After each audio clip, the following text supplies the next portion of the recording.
கல்லூரி முதல்வர் அம்மா அவர்களுக்கும், துணை முதல்வர் ஐயா அவர்களுக்கும் மற்றும் பேராசிரியர் பெருமக்களுக்கும், மாணவ செல்வங்கள் உங்கள் அனைவருக்கும் காலை வணக்கம். என் பேர் ஜெயஸ்ரீ. பள்ளி கல்வித்துறையில் மணற்கேணி தூதுவராக பயணிக்கிறேன். ஒன்று சொல்லணுன்னா, சர்வதேச மகளிர் தினம் அக்டோபர் 15 கொண்டாடுவாங்க. கிராமப்புற பெண்கள் வளர்ச்சியில் மேம்படணும் அப்படிங்கிறது தான் இந்த சர்வதேச பெண்கள் தினத்தை முக்கியமாக கொண்டாடுவாங்க. உணவு பாதுகாப்பு மட்டும் இல்லாமல் தன்னுடைய அர்ப்பணிப்பை ஈடுபடுத்த முடியாத பெண்களுக்கு இது ஒரு முக்கிய கொள்கையாக இது அமைஞ்சது.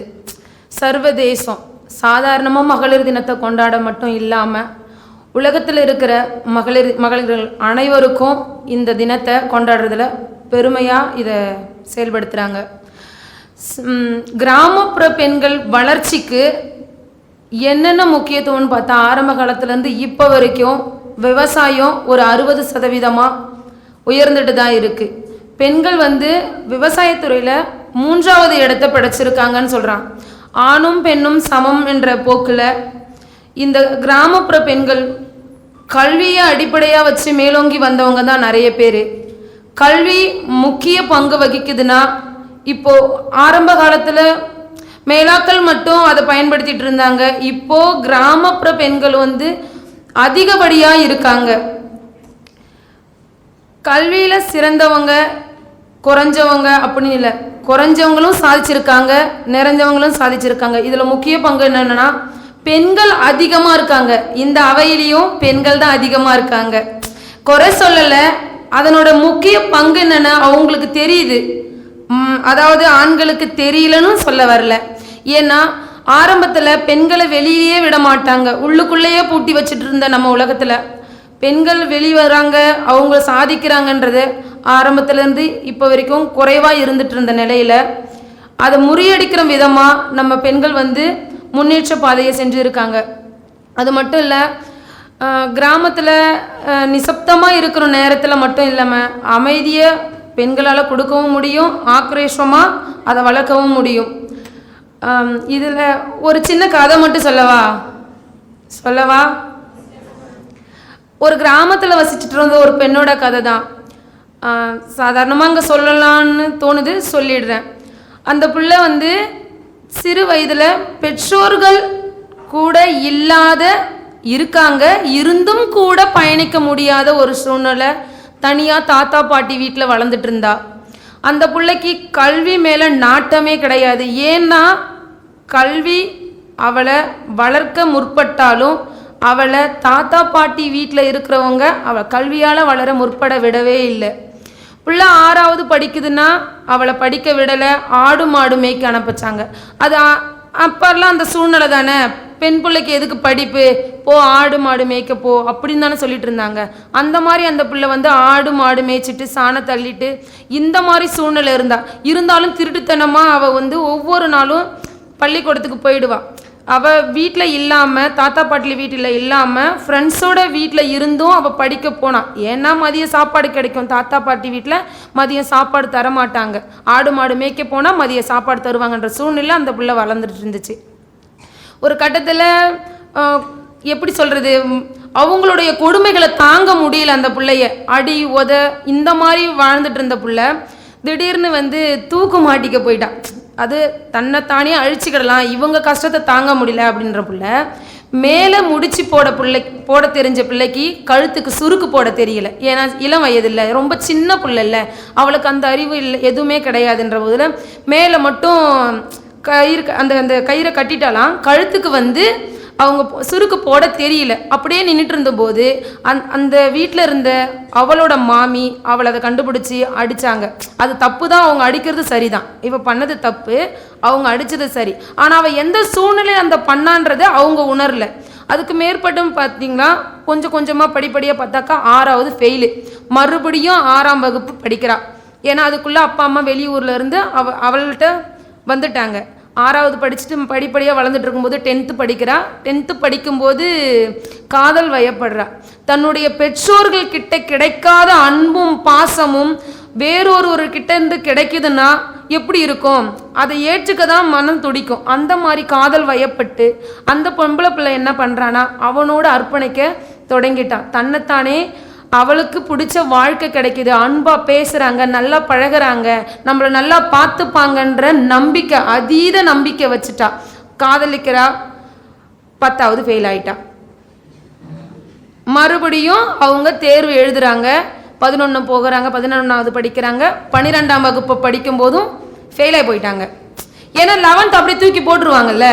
12ஆம் வகுப்பு அப்படி கிடையாது, அவங்க கவர்மெண்ட் எக்ஸாம் எழுதி தான் ஆகணும். 12ஆம் வகுப்பில் ஃபெயில் ஆயிட்டாங்க. இருந்தாலும் அவன் கொடுத்த ஏதோ ஒரு தன்னம்பிக்கையில் மீண்டும் தேர்வு எழுதி பாஸ் பண்ணிட்டு கல்லூரியில் சேர்ந்துட்டாங்க. கல்லூரியில் படிக்கும்போது முதலாம் ஆண்டிலேயே திருமணமும் ஆயிட்டு அவங்களுக்கு.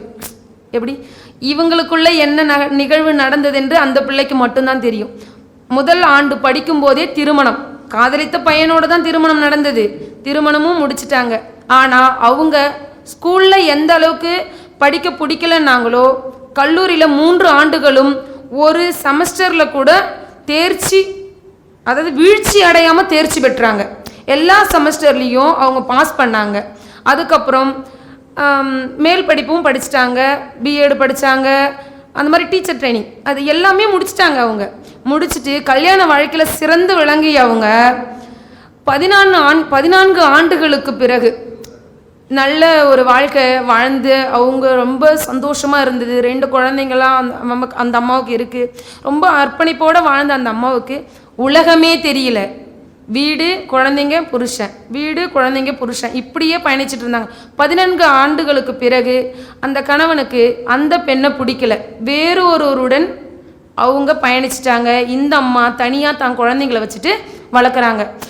எதன் மேலே நாட்டம் கொண்டு அவங்க இருந்தாங்களோ அவங்களே அவங்க கூட இல்லாமல் அந்த பிள்ளையை விட்டுட்டு போயிட்டாங்க. ஆனால் அவங்க வீழ்ச்சி அடையலை. ஒவ்வொரு நேரமும் தன்னைத்தானே வீழ்ச்சிக்காமல் அவங்க என்ன ஏற்படுத்தினாங்கன்னா, நாம் கற்ற கல்வியால் தான் மேலே வரணும், நாம் படித்த படிப்பு நமக்கு கை கொடுக்குன்னு நினச்சாங்க. அவங்க அதாவது கல்வியை கொடுத்த கணவர் கூட இல்லை, ஆனால் அந்த கல்வியால் அவங்க மேலே வந்தாங்க.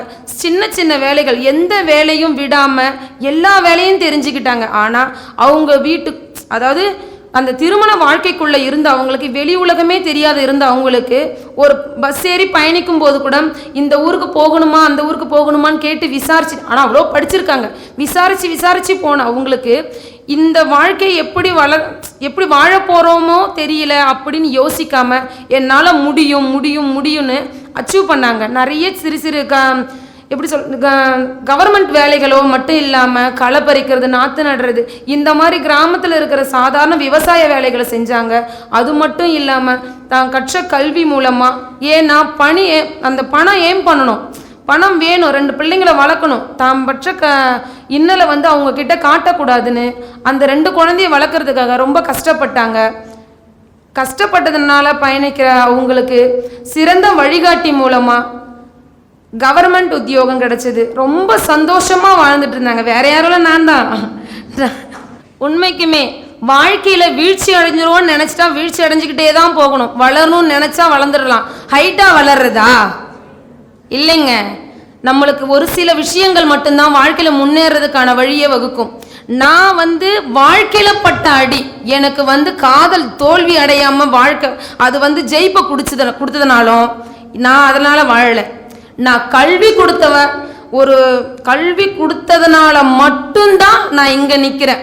நான் இவ்வளோ பேர் மத்தியில் பேசுவேன் அப்படிலாம் இல்லைங்க. நான் தவற எடுத்துக்காதீங்க. நிறைய மேடைகளை பார்த்துட்டேன், நிறைய இதுவோ பார்த்துட்டேன், நிறைய பிரமுகர்கள் கூட பயணிச்சிட்டேன், டிவி ஷோக்கெல்லாம் கூட பேசிட்டேன். எனக்கு ஆனந்தம். எங்கேயோ குக்கிராமம் இருந்த சின்ன ஒரு கிராமத்தில் கண்ணுக்கே தெரியாத இருந்த ஒரு பொண்ணு இந்த அளவுக்கு நான் பயணிக்கிறேன்னா என்னுடைய விடாமுயற்சி தான். என்னால் முடியும்னா உங்களாலையும் முடியும். ஏன்னா அப்போ எந்த ஒரு வளர்ச்சியும் இல்லாத நாட்கள்லேயே எங்களால் வளர்ந்துட முடியுதுன்னா இப்போ எல்லா வளர்ச்சியும் உங்களை தேடி வருது. அதை முறையாக பயன்படுத்திக்கிடணும். இப்போ எனக்கு எல்லா மாவட்டத்திலையும் நண்பர்கள் இருக்காங்க. அதையும் தாண்டி கடல் கடந்து இலங்கையில் கூட எனக்கு தோழி இருக்கா. அந்த மாதிரி என்னை நான் உயர்த்திக்கிட்டேன், வளர்த்துக்கிட்டேன். இது எதுக்கு இதை என்னுடைய ஸ்டோரி எங்கே சொல்லலைன்னா, கிராமப்புற பெண்கள் வளர்ச்சியை பற்றி தான் இங்கே முக்கியமாக பேசணும். நம்ம கிராமத்தில் இருந்த நான் இந்த அளவுக்கு இருக்கேன்னா எனக்கு பேசவே தெரியாதுங்க. உண்மையாக எனக்கு பேசவே தெரியாது.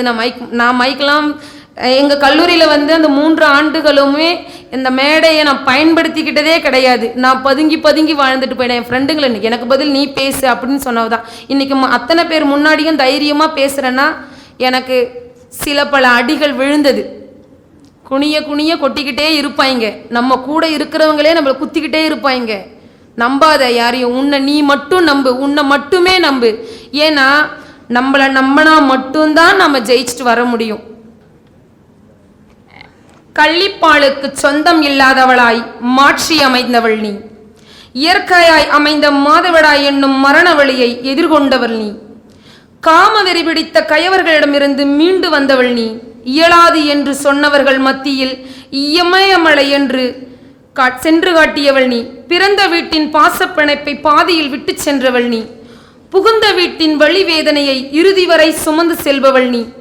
தன்னை சுற்றி உள்ளவர்களுக்கு ஒளியினை கொடுக்க தன்னைத்தானே உருக்கி கொண்டும் சுட்டுக்கொண்டும் மெழுகுவர்த்தியைப் போல தன் வாழ்வை தியாகம் செய்யும் திருமகளாகிய நீங்கள் அனைவரும் வாழ்க பல்லாண்டு என நெஞ்சார்ந்து வாழ்த்தி மகிழ்கிறேன். நன்றி, வணக்கம்.